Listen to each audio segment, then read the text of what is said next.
Yo, I'm about to piss some people off. Before I start this video, I want you guys to know that these are my opinions. These are observations that I've made based on my own experience. I'm an author. I've been writing since I was 14. And when you do a lot of reading and writing, you kind of start to see the characters and their archetypes come out in literature and how it plays out in real life. So we as a community, like as people of color, we're always talking about, fitting into certain archetypes. And there's not a way to really put it into words, but there are archetypes that are kind of ruling, you know, I guess there are these archetypes that are put on television and, things of that sort that kind of stereotype all of us. And we haven't really tried to put a stop to that. So we should probably talk about the stereotypes. When I say this is going to piss some people off, I really do mean it's going to piss some people off. We're going to start with these beautiful, beautiful archetypes for black women first, okay? So, or should we start with the archetypes of white women first? It doesn't always blend down to color, but in these particular situations, it kind of does. I'm going to start off with the white archetype. Shout out to my, pale women out there who are not racist, colorist, and all that shit. Shout out to y'all, especially. So the first archetype for the white woman is the princess, to be rescued, in distress. She is a distressed female, okay? She is the one that it's assumed that she is repressed. Then we have the submissive white female, the enough said, right? We have the femme fatale. She does sex work as a mean to feed her children. So these are the little white strippers, the white, rhymes with prostitutes, they usually have benefactors and high class sponsors, right? Then we have the OnlyFans queen. This is something of the 21st century where she is using her sexuality as a means of freedom, for financial freedom. We also have the Lilith archetype, who is actually the exact opposite of the submissive woman, who was more like Eve. So we do have the Lilith archetype. She lives a double life as a submissive woman who saves herself by vamping off men. And this means, playing the harlot role. The manic pixie dream girl. So this is the borderline personality disorder with a bow on it. This is the girl that's a little bit crazy, but cute. And then we have the girl next door, who is just wholesome. This is who you grew up with. I mean, I don't think there's a black archetype that matches the wholesome girl, but we'll get to that. We got the American Christian.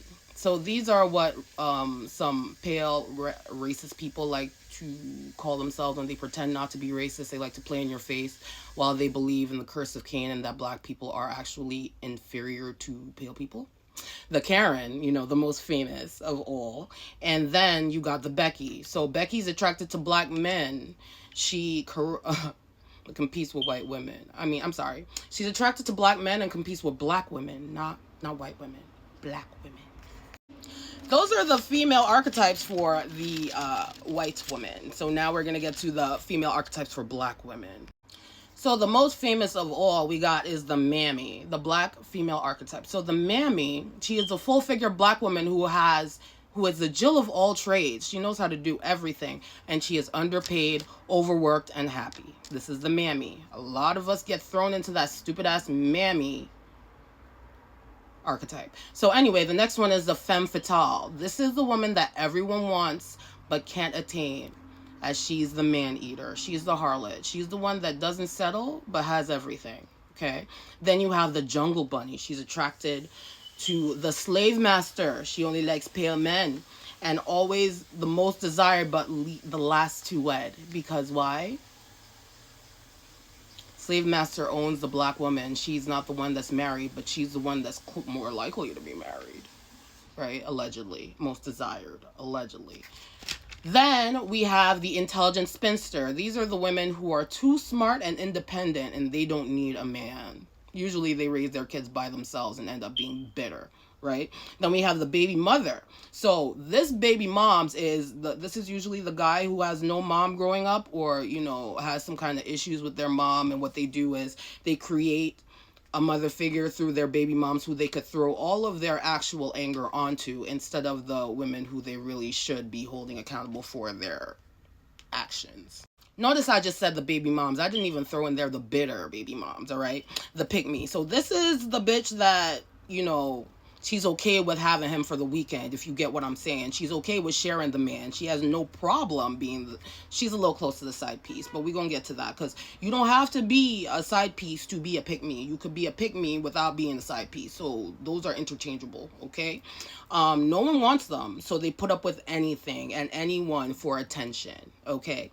Then you have the diva. This is the unattainable woman with the attitude problem, and she knows her worth and is demonized for it, and she will not settle. She is also demonized for that. We have the side piece, and she's the man's reprieve from his wife, who is the mammy, right? She's a black man reprieve from the mammy, and never ask for more because they lack boundaries and self-esteem. The most is that they'll ask for them to leave their wives, which they never actually think is going to happen, because frankly they're sitting on the guilt of wanting another woman's man. Oh, and last but not least, we have the model. So the model has the eating disorder. She's pretty, and she's the girl with the self-esteem issues, and she actually goes across all cultural, color, everything. Like, this is the skinny girl that's universally beautiful because she doesn't eat and has low self-esteem issues. Okay, so think about the female archetypes that we have had to combat as women. These are the archetypes that are out there for us. God forbid we don't fall into any of those categories, then, we are automatically seen as enemy number one. I think we need to start taking control of the situation and letting people know, hey, you're not going to fit me into a box because I don't fit into that box. And sometimes we're all of these. It doesn't just go across colors. I'm trying to explain to you the archetypes that are expected of women and where they try to box us in. Okay, that doesn't necessarily mean it has anything to do with skin color or anything of that nature. It's more about, they pin us against each other, not knowing that they've all boxed us into the same archetypes in this patriarchal society, guys. Like, use your brains.